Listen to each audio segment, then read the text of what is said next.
We're live. We are live. It says right in the middle, you are live. Hello, friends. How are you doing? Um, I hope you're having a really awesome start to July. We are halfway through the year, and that's always that time where you think, holy moly, where did the first half of the year go? And where do I want the rest of my year to go? Right? So, these are my thoughts. So, some of you know, by the way, this is Heather. This is the Back to Me podcast. This is where I just pop in on Wednesdays with a really quick ish idea, tip, things I've been thinking about, maybe something to help you solve a problem that you're having or a new perspective or way of looking at things. And some of you know this, I teach sea kayaking. Paddle Canada Level 1 sea kayaking skills during the summer, as well as I guide kayak trips as well in the summertime. And this year, I'm teaching a lot this year. Sometimes you don't know how the summer is going to unfold, but this summer I seem to be teaching a lot. And I was teaching this past weekend, and it's interesting the way that the past 2 years has really altered a lot of things.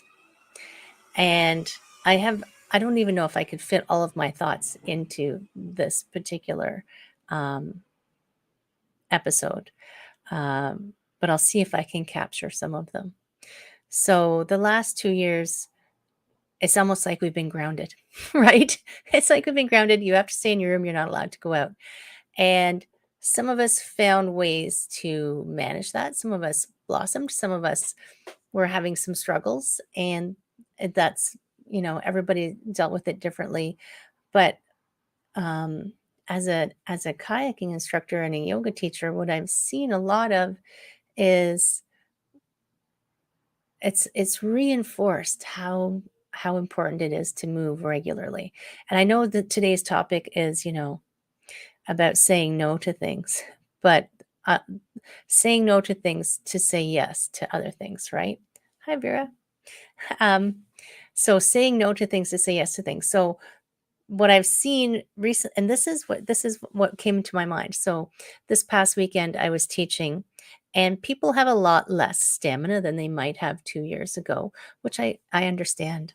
I totally understand. And this is not to make people feel bad about where they are, but it's more a recognition of where you are, and do you need to start addressing your physical health? So when I talk about wellness, I do talk about professional because we talk about, your job fulfilling you, your financial, your relationships, super important, which also suffered over the last couple of years.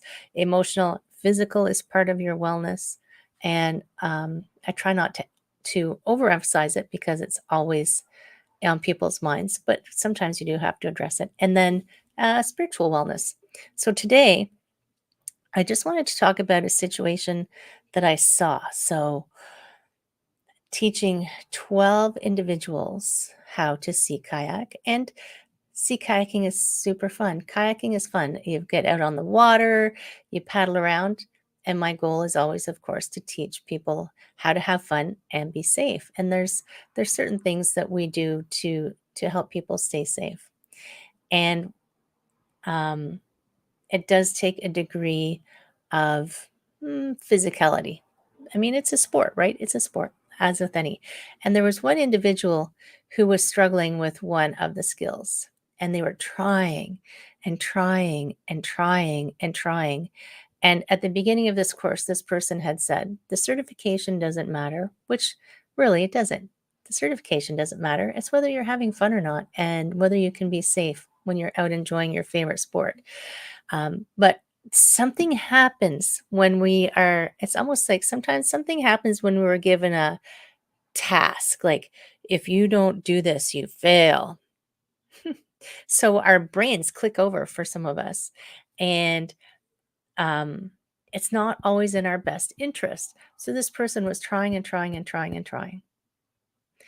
And um, in comparison, there was a person who tried a couple of times, did some semblance of the skill, And then they said, okay, I'm tired. I know that I'm not going to, you know, help myself by tiring myself further. I'm going to stop now and rest and come back to it on a different date to try again if it's something I want to continue. But the other individual was, it felt like they were stuck in that I must not quit, because we have this, we, I feel like, the only quitters quit and never give up, and that epic, cue the epic, I'm going to charge across the mountains and um, conquer conquer whatever it is that I have to conquer. And that's not necessarily the best approach to life. You know, I know I did an episode a little while back called "Are You Pushing the Wrong Rock?" And this is related to that. So if you are trying and trying and trying and trying, and it's not working and it's not working and it's not working, and you're taking your lesson of what, you know, there is no failure. I always say it's no failure, it's a lesson. But if you're tweaking it and tweaking it and tweaking it and tweaking it, and it's still not working, or you're not having fun anymore, um, why are you doing it? Sometimes we forget to actually press pause. We get so in our head that we have to achieve an end goal that we have predetermined in our minds. Our brain has said, no, that's the end goal. You have to go there. You're not allowed to change your mind. Only quitters quit. You must keep going until you get to the end. And yes, for some things, I understand. If I'm an Olympian and I'm in pain and I want to get my gold medal, but that's because for me, that gold medal is important. But if you are just doing something in your daily life that you're banging your head against the wall, why are you doing it? Like, what is your reason? What is your reason for this particular goal? And if you don't know, that doesn't mean you have to quit, but stop. Just pause yourself for a minute to find out, why are you doing it? Are you doing it for you?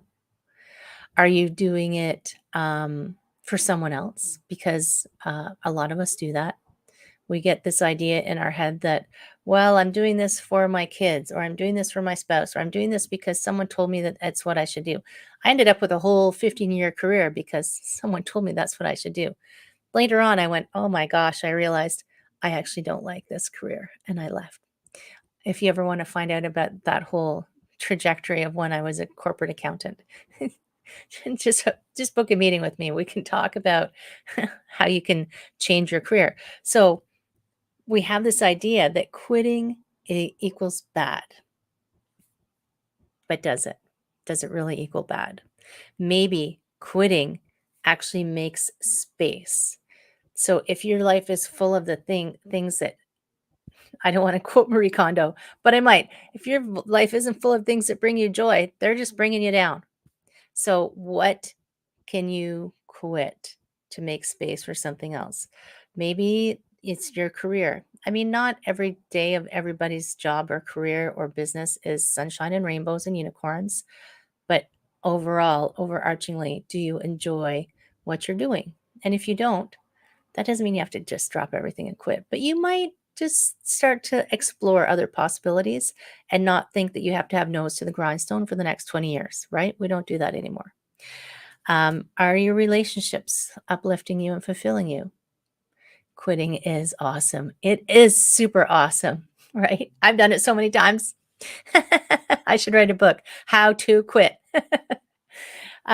So maybe it's a relationship. Maybe what you need to quit is your to-do list. That's going to be my upcoming webinar, by the way, breaking up with your to-do list. So stay tuned for that. It's coming soon. Taking out the garbage. Well, at some point, someone's just written, I quit something every day, taking out the garbage. Well, sometimes if you can get somebody else to do it, but at some point the garbage might have to take itself out. It'll grow legs. But if you feel like you're trying and trying and trying, and you're draining yourself, and you're hurting, this person was physically going to be hurting themselves at some point soon. If you're hurting yourself, if you're just getting worse and worse and worse, it's okay to press that little pause button and just check in. Just really check in. The better you know yourself and the why you're getting into things, the better you will be able to recognize, oh gosh, this isn't for me. How do I extricate myself gracefully or not gracefully? Who cares? It's okay. Someone says, I didn't realize you were live. Of course I'm live. You can talk to me all you want. I love having visitors talk to me while I'm live. It makes me feel like I'm not just talking to myself, right? So I love having live people come and visit me. But yes, what are you going to break up with? Maybe it's just something simple. Maybe it's just checking in. And if you don't have anything you are working on, it's okay to add stuff in that you want to work towards, right? So I've got goals, I have plans, and pause. Definitely. I have goals, I have plans. But I do check in. July's a good time to check in. I check in like every quarter, every 6 months to see, is this still what I want? So I have my measuring stick. My measuring stick is, this is how I want my life to look. Does this still fit? My measuring stick can change of how I want my life, right? You can totally change that whenever you want. You're the boss of you. So compare what you're working on to how you want your life to be. And if it doesn't fit, do you need to do it? And yes, pressing pause is great. Because sometimes I've stopped doing things and I've gone back and started them again when it was a better time, or I decided, yeah, I'd like to try that again, right? And I love people coming and watching my videos and replays. And did you know that it's also over on Google and Apple's podcasts if you just like to listen? I'm like spreading the word across the planet as much as I can. So, my friend, your thought for the week. You can quit, you can pause, you can decide. You are the master of your domain. You are the boss of you. Don't let people, you can ask for advice, but don't try to live someone else's life, because you only get one, as far as I know. As far as I know, to the best of my knowledge, you only get one at a time anyway. And if you want to have your best possible and achieve this amazing thing that you were put here for, then you got to make sure you are doing the things that are going to uplift you. Because as I was in a meeting earlier today, I said, if my cup is empty, then I have nothing to offer you. So I'm going to keep working on the things that fill me up so that I can help fill you up, so then you can fill others up, and so on and so on and so on. I can't remember what shampoo that commercial was, but I think it was shampoo.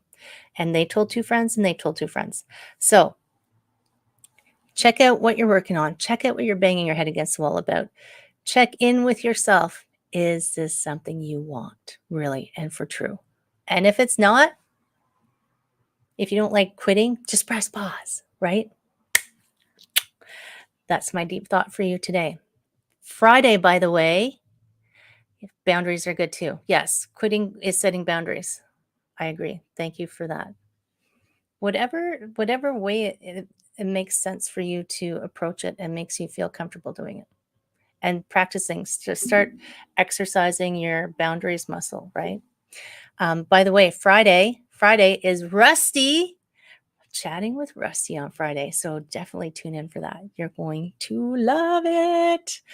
My friends, hearts for you. It's International Kissing Day, by the way. Kisses for you. Take care, my friends. Stay healthy, stay well.